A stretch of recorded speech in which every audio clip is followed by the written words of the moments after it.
a justice that God put in me, along with my love of black people, that I cannot do any man, white or black, harm unless it's justified.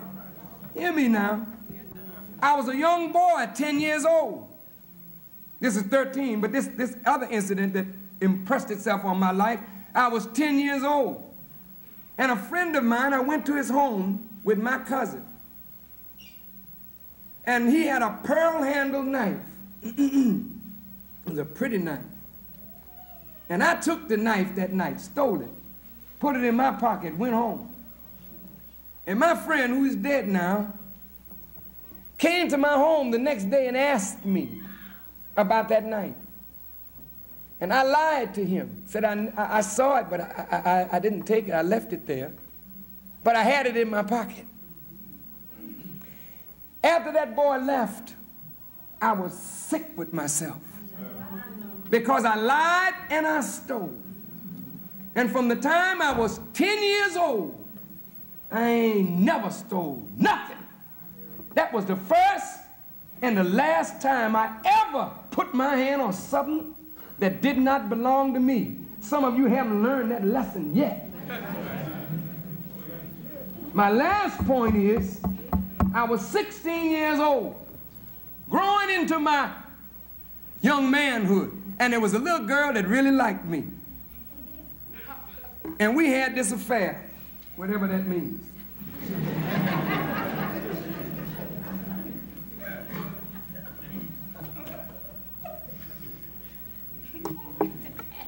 And I was so proud of this affair, you know. I was telling all my friends. This night, in an apartment on the first floor, she was outside the window listening. When I knew that that girl heard me, I felt so bad that to this day I carry the pain of that experience, and from that day to this, I don't listen to nobody talking about how they misuse the woman. I don't respect nobody that talks about or misuses women. And from that day to this, I have never misused a woman. Now, I say that to say this. There are lessons in life that all of us go through. The question is, when you go through them, do you learn from them? And do they impress themselves on your character so that you become a different kind of person as a result of that experience? I'm saying that I learned from those lessons, and they help to mold the kind of character that I have. Through my music, I learned to love humanity, not just black people. Black people were my focus, but all humanity I learned to love. But when I became a Muslim, under the leadership of the Honorable Elijah Muhammad and under the tutelage of Malcolm X, my focus narrowed down totally to black people. Totally. I didn't know I was being formed then. I didn't know. Always envy surrounded me in my upbringing. Whenever I would win the talent show or appear on television and whatnot, I always wanted to share what I had with my friends, and I found when I go to the pool room, they would, you know, look a little different at me, and envy start coming in when you start being separated from your friends for your gifts and your talents. And each one of us has to learn how to handle envy, especially when it comes from one of your own. In your own family, it's worst of all when you got a brother or sister that envies you, and it's hard as hell when it comes in your organization and in your people. Malcolm had to understand, as I mentioned last week, what envy and jealousy do. It is a fire that can burn you, but if you're being formed by God, he uses the fire to beat you into shape. Malcolm was envied by so many who claimed to be his brothers. They hated him because he was so brilliant. They hated him because he was so popular. They hated him because he enjoyed the love of Elijah Muhammad even more so than even the children of the messenger. That's true. They hated him for that.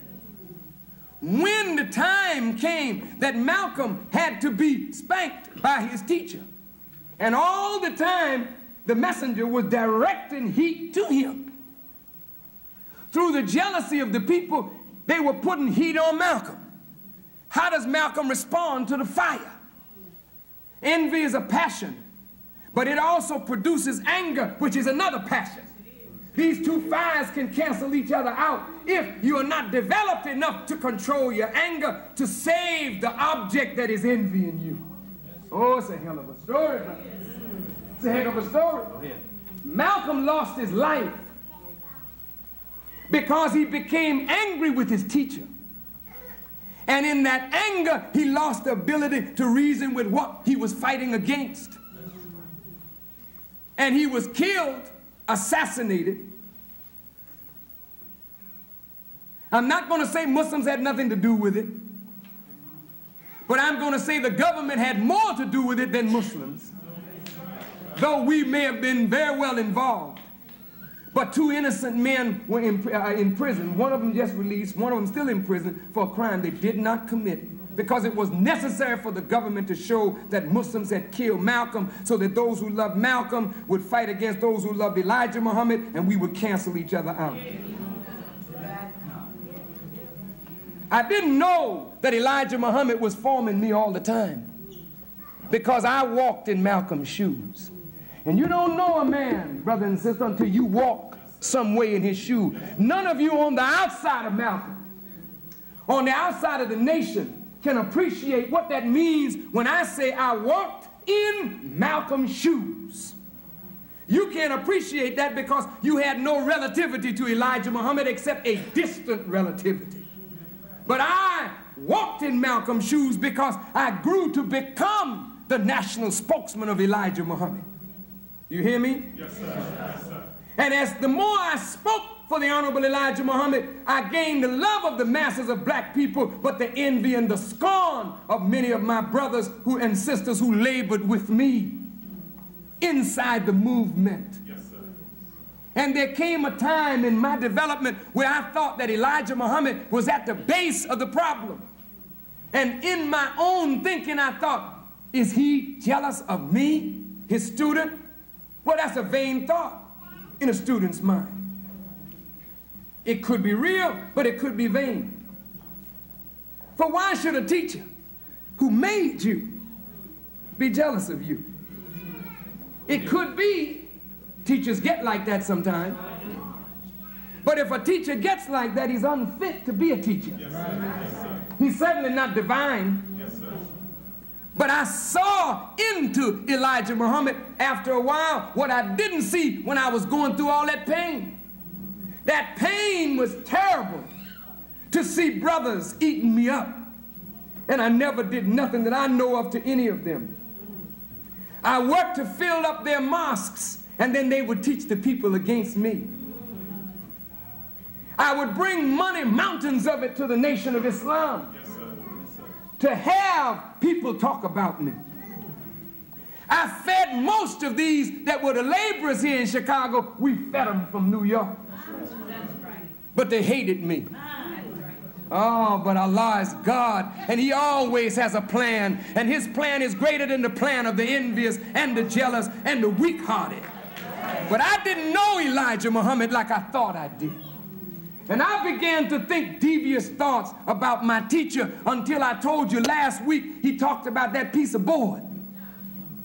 That when you're going to use a piece of board to hold up the weight of a building, put it in the corner, you got to put a lot of stress on the board.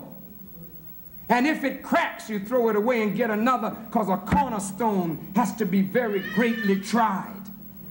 Do you hear what I'm saying? That's why in the Bible, when you read about Jesus, the cornerstone, you read about a tried stone. You've got to be tried. And any of you that are Masons, you know that's what you say. I've been tried and never denied, and I'm willing to be tried again. Because trials, according to the Quran, purify you. They get you ready for service. My brothers ate my flesh. And in 1975, when Elijah Muhammad departed from us, there was an open season on Louis Farrakhan. Because Imam Warithuddin, as he ascended to the heights of leadership, the love in the masses of the people was for me. He was an unknown quantity. Yes, sir. So envy and jealousy caused them to remove me from New York. They didn't want me in a base of power, because anytime a man can go out and 70,000 black people come out to him, he got a base of power in that city. And whenever I moved in New York, it was like God moving in Harlem. When I walked in Harlem, this is the God's honest truth, brother. The junkies would come out from where they were with their hands swollen, running to me to shake my hand, and they would wipe their hands on their clothes to shake my hand. They would bring their babies to me and ask me to bless their babies in the street because I was their brother and they knew I was their brother. These are the junkies, the people you think are no people at all. The prostitutes, they love Farrakhan because I love them and I fight for them even though I don't like their lifestyle. But I know it's not their fault. Take me away from that base and brought me to Chicago. And when they brought me to Chicago, they intended for me to die here. Not physically, necessarily, but that too, if I had gotten out of line. Yes, sir. Yes, sir. Finally, like the brothers of Joseph, they put me in a pit. But they didn't know that God was in the pit with me. And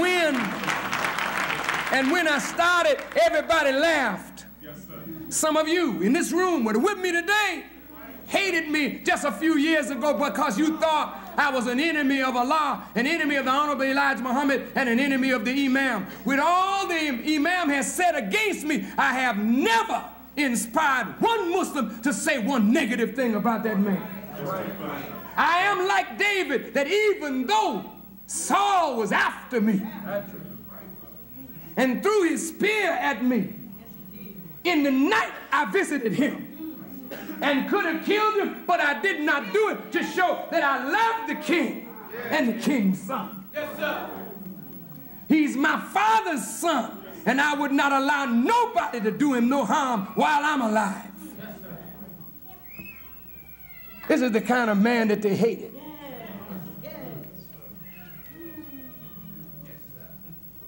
I lost my religion. I mean, I went totally out. I threw away the Bible and the Quran. Lessons, everything. I didn't want nothing to do with no God, no religion, no nothing during that period. And I started traveling the world. And the more I traveled, the more I saw the rightness of Elijah Muhammad. So I came back and I decided, by the grace of God, to rebuild his work. And I say that to you to say this. I resubmitted myself to God.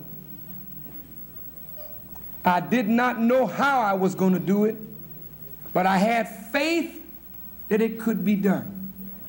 I'm saying to you, beloved, if you want to grow into godliness, if you want to grow into the path of God, you have to submit to the teacher from God.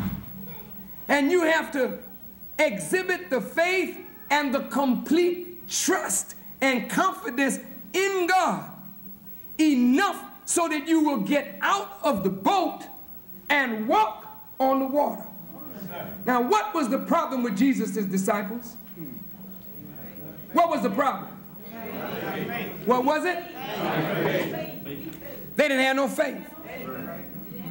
Jesus kept telling them, look, what I do, you can do. All the things that Jesus did, he told Peter and all of them, you can do the same thing I do. You just got little faith. When he got out of the boat and started walking on the water, he looked back and said, Peter, come on. See, boats are kept up by the law of buoyancy. And when you're on a boat that is under the law of buoyancy, there's a fair degree of security on the water. There ain't no security when you step out of the boat and try to walk. But they saw Jesus walking on the water. Now listen, this is all symbolic. It means something. Ain't nobody walked on the water.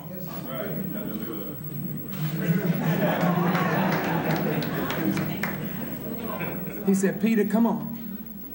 And as long as Peter kept his eye on him, he was doing all right. When Peter began to say, damn, look, I'm walking. Peter began sinking.